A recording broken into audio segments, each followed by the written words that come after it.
नमस्कार, हमारे चैनल में आपका स्वागत है। मैं हूं रामचंद्र मौर्य। साथियों, पहलगाम कश्मीर में हुई पर्यटकों की निर्मम हत्या, जिसमें 28 से अधिक सैलानियों की मौत हुई है और 20 से अधिक घायल हुए हैं, इससे न सिर्फ देश बल्कि दुनिया दुखी है। प्रधानमंत्री नरेंद्र मोदी इस दुख में शामिल होने के बजाय सर्वदलीय बैठक जो इस समय चल रही है उसमें होने के बजाय, आतंकियों को पकड़ने के लिए योजना बनाने के बजाय बिहार के मधुबनी जिले में जाकर के रैली कर रहे हैं। जी हां, चुनावी रैली। जिस तरह से पुलवामा में मारे गए 40 सैनिकों के बाद 2019 के लोकसभा चुनाव में उसे एक बड़ा मुद्दा बनाया था और पुलवामा के नाम पर वोट मांगा था, उसी तरह से पहलगाम में अभी कल मारे गए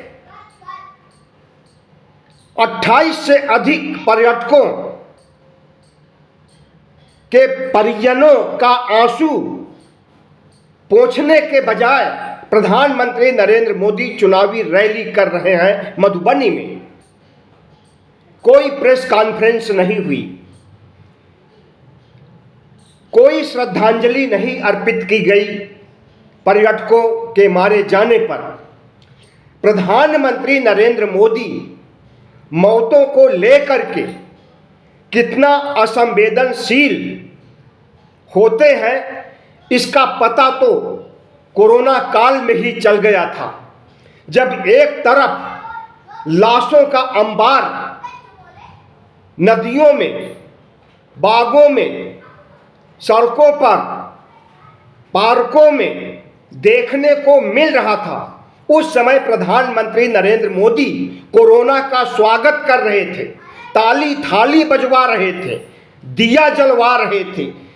इस देश ने इतना असंवेदनशील और गैर जिम्मेदारान प्रधानमंत्री कभी नहीं देखा।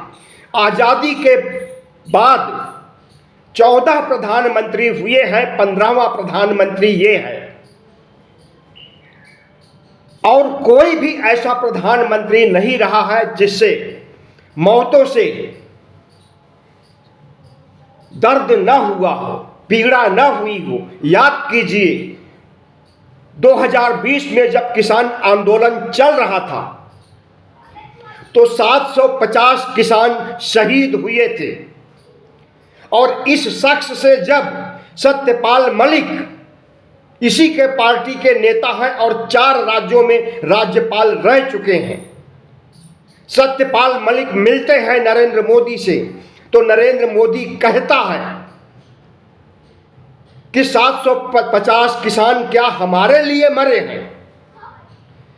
हम समझते हैं कि प्रधानमंत्री नरेंद्र मोदी को प्रधानमंत्री नहीं रहना चाहिए, इन्हें पद से इस्तीफा दे देना चाहिए। पहलगाम में हुई मौतों से दुनिया के देश दुखी हैं। इस देश के कश्मीर से लेकर कन्याकुमारी तक के लोग दुखी हैं, मातम मना रहे हैं, और हमारे प्रधानमंत्री मधुबनी में जाकर के चुनाव प्रचार कर रहे हैं, हिंदी और अंग्रेजी में भाषण दे रहे हैं। अंग्रेजी में भाषण इसलिए दे रहे हैं ताकि दुनिया के देश सुने। इस समय सर्वदलीय बैठक चल रही है जिसमें सभी दलों के, सभी पार्टियों के नेता इकट्ठा हो रहे हैं, लेकिन प्रधानमंत्री नरेंद्र मोदी नदारद हैं। राजनाथ सिंह को जिम्मेदारी सौंपी गई है सर्वदलीय बैठक करने के लिए। अमित शाह को भी नहीं सर्वदलीय बैठक में बोला गया जाने के लिए। प्रधानमंत्री को इतने संवेदनशील मामले पर, जो ज्वलंत मामला है, अभी अभी ताजा मामला है, उन्हें शामिल होना चाहिए सर्वदलीय बैठक में, उन्हें हिदायत देनी चाहिए, आदेश देना चाहिए कि जैसे भी हो उन आतंकियों को गिरफ्तार किया जाए, उनकी शिनाख्त की जाए और उनके आका जहां कहीं बैठे हुए हैं उन्हें खोज निकाला जाए। लेकिन यह सब रणनीति बनाने के बजाय प्रधानमंत्री नरेंद्र मोदी जो चुनाव जीवी हैं, चुनाव प्रचार में लग गए हैं। बिहार का चुनाव अक्टूबर नवंबर में होगा और चुनाव जीवी प्रधानमंत्री अभी से बिहार जा करके रैलियां कर रहे हैं। आतंकवादी हमले से उनके ऊपर कोई असर नहीं पड़ा। प्रधानमंत्री नरेंद्र मोदी ने कहा था कि 370 हटाने के बाद कश्मीर में जीरो टॉलरेंस अपराध हो गया है। यही है जीरो टॉलरेंस। आतंकवाद की घटनाएं माना कि कांग्रेस के राज में चल रही थी, लेकिन उस समय आतंक मचाने वाले आरएसएस के लोग थे और जब बीजेपी की सरकार बन गई तो आरएसएस के लोग आतंक मचाना बंद कर दिए। लेकिन अभी जो घटना हुई है इसमें तो पाकिस्तान का हाथ हो सकता है, किसी और मुस्लिम संगठन का, सऊदी अरब के संगठन का, दुनिया भर में तमाम मुस्लिम संगठन है उनका हाथ हो सकता है। कश्मीर में भी आतंकी संगठन है उनका भी हाथ हो सकता है, लेकिन अभी किसी की शिनाख्त नहीं की गई। प्रधानमंत्री नरेंद्र मोदी का खुफिया विभाग जिसकी जिम्मेदारी है कि कोई अप्रिय घटना घटने के पहले वह सूचना दे सरकार को, सेना को, पुलिस को, तो क्या वह खुफिया विभाग सो रहा था? क्या खुफिया विभाग सिर्फ वेतन लेने के लिए है? खुफिया विभाग के पास सूचनाएं क्यों नहीं आती हैं? और सिर्फ खुफिया विभाग की ही बात नहीं है। पहलगाम में जहां पर आतंकी घटना हुई है वहां पर पर्याप्त मात्रा में पुलिस बल, अर्धसैनिक बल या सेना का कोई नुमाइंदा, कोई सैनिक नहीं था। भीड़ भाड़ के जगहों पर हमेशा पुलिस मुस्तैद की जाती है और कश्मीर तो संवेदनशील इलाका है। कश्मीर तो बदनाम है आतंक के लिए। कश्मीर में तो चप्पे चप्पे पर पुलिस होनी चाहिए, अर्धसैनिक बल होने चाहिए, लेकिन नहीं है। इतनी बड़ी घटना को अंजाम देने के लिए अगर आतंकवादी किसी से धर्म पूछ करके, उनका आधार कार्ड, आईडी कार्ड देख करके अगर गोली मार रहे हैं तो उनके पास काफी वक्त है नरसंहार करने का। नरसंहार शुरू हुआ, इसके बाद भी पुलिस नहीं पहुंच पाई वहां पर, तो किसकी जिम्मेदारी है? गृह विभाग किसके अंदर आता है? सवाल अमित शाह से, प्रधानमंत्री नरेंद्र मोदी से, अजीत डोभाल जो रक्षा सलाहकार हैं, इनसे किया जाना चाहिए। लेकिन गोदी मीडिया कश्मीरियों से सवाल कर रहा है और कश्मीरियों को गलत ठहरा रहा है कि कश्मीरियों ने मारा है पर्यटकों को। हम समझते हैं कि गोदी मीडिया जितना गैर जिम्मेदार हो गया है और जिस तरह से जिससे सवाल पूछना चाहिए उससे न पूछ करके जो भुक्तभोगी हैं, जो 22 तारीख को हुई घटना के बाद पूरा कश्मीर बंद करके सभी दुकानें और सरकारी कार्यालय, प्राइवेट कार्यालय, हर कुछ बंद करके शोक मना रहे थे, सवाल उनसे किया जा रहा है, वहां के स्थानीय निवासियों से किया जा रहा है। मोदी से, गृह मंत्री शाह से सवाल नहीं किया जा रहा है कि वहां पर्याप्त मात्रा में सुरक्षा बल क्यों नहीं मौजूद थे। सवाल राजनाथ से नहीं किया जा रहा है कि वहां पर संवेदनशील स्थिति होने के बावजूद सैनिकों की नियुक्ति क्यों नहीं की गई थी? सवाल अजीत डोभाल से पूछा जाना चाहिए, जो रक्षा सलाहकार हैं। लेकिन सवाल कश्मीरियों से पूछा जा रहा है और बुद्धिजीवियों से पूछा जा रहा है, पत्रकारों से पूछा जा रहा है और कहा जा रहा है कि इसे पॉलिटिकल मामला मत बनाइए, सरकार की निंदा मत कीजिए। क्यों नहीं किया जाए? इन्हीं प्रधानमंत्री ने 2016 में कहा था कि नोटबंदी कर दी जाए तो आतंकियों की कमर टूट जाएगी। कितने आतंकियों की कमर टूट जाएगी?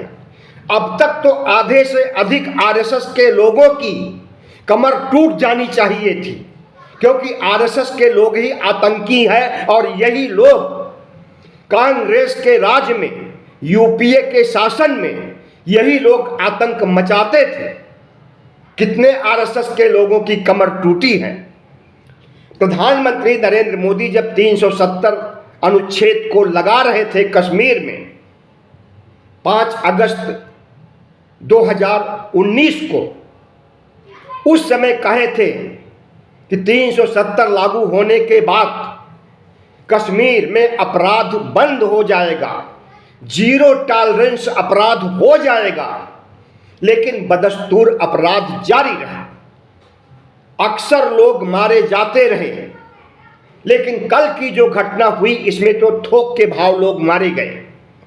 पुलवामा में जो घटना हुई थी उसमें 40 सैनिक शहीद हुए थे।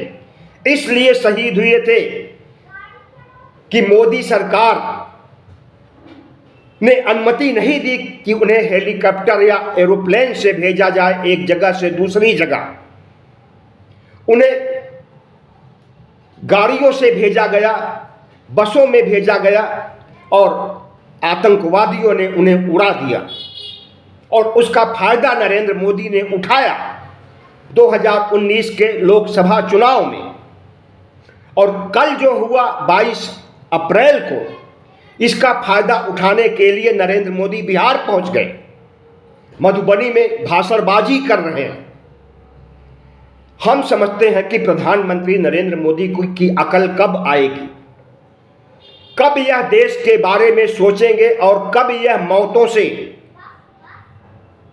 संवेदनशील होंगे, मौतों को रोकने के लिए पुख्ता इंतजाम करेंगे। अगर कांग्रेस की सरकार होती तो बीजेपी के लोग, आरएसएस के लोग इस मामले को इतना बड़ा करके कांग्रेस के प्रधानमंत्री से तक ही नहीं बल्कि नेहरू तक पहुंच जाते और उन्हें जिम्मेवार ठहराते कि नेहरू की वजह से यह आतंकी घटना हुई है। प्रधानमंत्री नरेंद्र मोदी मीडिया को कंट्रोल नहीं करते हैं, मीडिया को अपनी चरण बंदरा में लगा दिए हैं। मीडिया इनसे कोई सवाल नहीं कर सकता है। कितने आतंकवादी थे अभी इसका पक्का प्रमाण नहीं आ पाया। कोई कह रहा 4 आतंकवादी थे, कोई कह रहा 6 थे, कोई कह रहा 8 थे। और जो स्केच जारी किया गया है उसमें बताया जा रहा है कि बड़ी गड़बड़ी हुई है और इस स्केच की वजह से एक भी आतंकी की शिनाख्त नहीं हो पाई है। कौन थे, कितने थे, शिनाख्त हुई या नहीं हुई, इनके आका कहाँ बैठे हुए हैं, उन तक पहुंचकर उनका गिरेबान पकड़ करके गिरफ्तार करने की कवायद होनी चाहिए थी। लेकिन नरेंद्र मोदी बिहार में चुनाव प्रचार कर रहे हैं, बिहार में सरकार बनाना चाहते हैं, इसलिए बिहार पहुंच गए हैं। किसानों को आंदोलन जीवी कहते हैं और खुद चुनाव जीवी बन गए हैं। देश में हो रही बड़ी बड़ी आतंकी घटनाओं को नजरअंदाज कर रहे हैं। पूरा विपक्ष को तो एकजुट करके सर्वदलीय बैठक करा रहे हैं, लेकिन नरेंद्र मोदी उसमें मौजूद नहीं है। प्रधानमंत्री नरेंद्र मोदी कहते हैं उनकी 56 इंच की छाती है और लाल लाल आंखें वह चीन को दिखा सकते हैं, पाकिस्तान को दिखा सकते हैं और अपनी हर बात पाकिस्तान से मनवा सकते हैं। वही पाकिस्तान जिस तरह से कश्मीर में नाक में दम कर रखा है और जिस तरह से चीन बॉर्डर पर भारत की जमीन को हड़प लिया है, कई गांव बसा दिया है, सेना का अड्डा बना दिया है, उसे लाल आंखें नहीं दिखा सकते। एक फोन कॉल करके रूस के राष्ट्रपति को, यूक्रेन के राष्ट्रपति को फोन कॉल करके रूस और यूक्रेन का युद्ध रुकवा देने का दंभ भरने वाले नरेंद्र मोदी मंत्रिमंडल के मंत्री गोदी मीडिया आईटी सेल कहता है कि प्रधानमंत्री ने एक फोन कर दिया और युद्ध बंद हो गया। यूक्रेन और रूस का युद्ध बंद कराने वाले नरेंद्र मोदी एक फोन करके आतंकियों को गिरफ्तार नहीं करा सकते हैं, क्योंकि यह भारत का मामला है और वह चाहते हैं कि हिंदू मुसलमान खूब लड़ें, खूब धर्म पूछ करके गोली मारी जाए, जाति पूछ करके गोली मारी जाए और हिंदू मुस्लिम का ध्रुवीकरण हो जाए, 80-20 का खेला हो जाए और वह चुनाव जीत जाए। यही मंतव्य है हमारे प्रधानमंत्री का। राष्ट्रीय शोक का दौर चल रहा है, पूरी दुनिया में शोक की लहर व्याप्त है, भारत में मातम का माहौल है और ऐसे माहौल में प्रधानमंत्री नरेंद्र मोदी आतंकी घटना का फायदा उठाने के लिए अगर चुनावी रैली कर रहे हैं तो हम समझते हैं कि प्रधानमंत्री एक गैर जिम्मेदाराना हरकत कर रहे हैं। जी हाँ, हरकत कहेंगे, हरकत कर रहे हैं जिसे विपक्ष देख रहा है। विपक्ष प्रधानमंत्री को घेरने में नाकाम है। अगर विपक्ष घेरे तो प्रधानमंत्री का होश ठिकाने आ सकता है, लेकिन ऐसा नहीं हो रहा है। आतंक खत्म करने का दावा करने वाले नरेंद्र मोदी कोरोना काल में मौतों के समय जिस तरह का गैर जिम्मेदाराना हरकत किया था और 50 लाख से अधिक मौतें हुई थी, ज्यादातर मौतें बेड न होने की वजह से, दवाइयां न होने की वजह से, इंजेक्शन न होने की वजह से, बेड न होने की वजह से, अस्पताल न होने की वजह से, ऑक्सीजन न होने की वजह से मौतें हुई। लेकिन प्रधानमंत्री के माथे पर शिकन नहीं आया।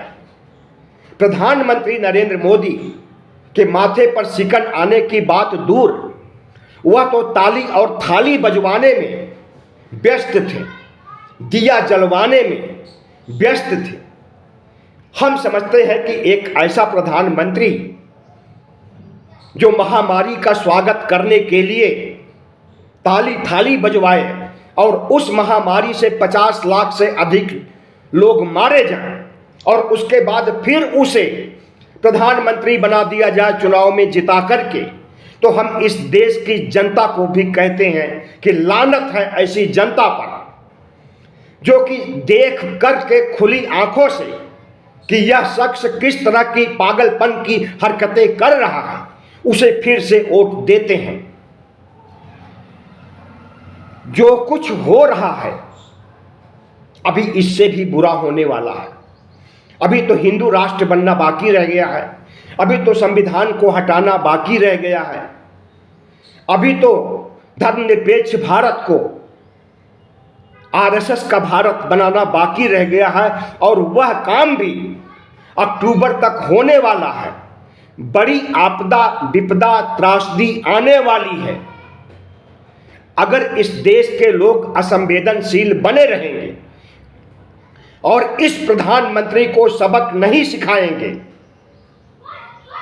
तो यह हिंदू राष्ट्र बनाने में भी कामयाब हो जाएगा। और याद रखिए खास करके ओबीसी, एससी, एसटी के लोगों, बहुजन समाज के लोगों कि एक बार अगर हिंदू राष्ट्र बन गया भारत तो संविधान हमेशा के लिए कूड़ेदान में फेंक दिया जाएगा, लोकतंत्र खत्म हो जाएगा, वर्ण व्यवस्था लागू हो जाएगी और फिर से मनुस्मृति युग में भेज दिया जाएगा। हिंदू राष्ट्र बनने पर विकसित भारत नहीं बनेगा, बल्कि वर्ण व्यवस्था वाला मनुस्मृति युग वाला भारत बनेगा, जिसमें सवर्ण ब्राह्मण को सारी शक्तियां मिल जाएंगी और ओबीसी, एससी, एसटी और अल्पसंख्यकों पर अत्याचार इनका बढ़ जाएगा, नागरिकता खत्म हो जाएगी, कोई चुनाव नहीं लड़ सकेगा। इसी दिशा में यह देश जा रहा है और उसकी शुरुआत हो चुकी है। और हमारा प्रधानमंत्री जिस तरह से पागलपन कर रहा है, हरकतें कर रहा है, असंवेदना का परिचय दे रहा है, उससे यही लगता है कि राष्ट्रीय शोक की घड़ी में जब पूरी दुनिया स्तब्ध है, दुखी है, मातम मना रही है, तो हमारा प्रधानमंत्री चुनाव प्रचार कर रहा है, वोट की भीख मांग रहा है और इस देश के लोगों को बेवकूफ बना रहा है। बहुत बहुत धन्यवाद। वीडियो अच्छा लगा हो तो सब्सक्राइब कर लीजिएगा, लाइक कीजिएगा और शेयर कीजिएगा। याद रहे, अगर आप शेयर करेंगे तो और लोग भी हमारे वीडियो से, हमारी विचारधारा से रूबरू होंगे। धन्यवाद।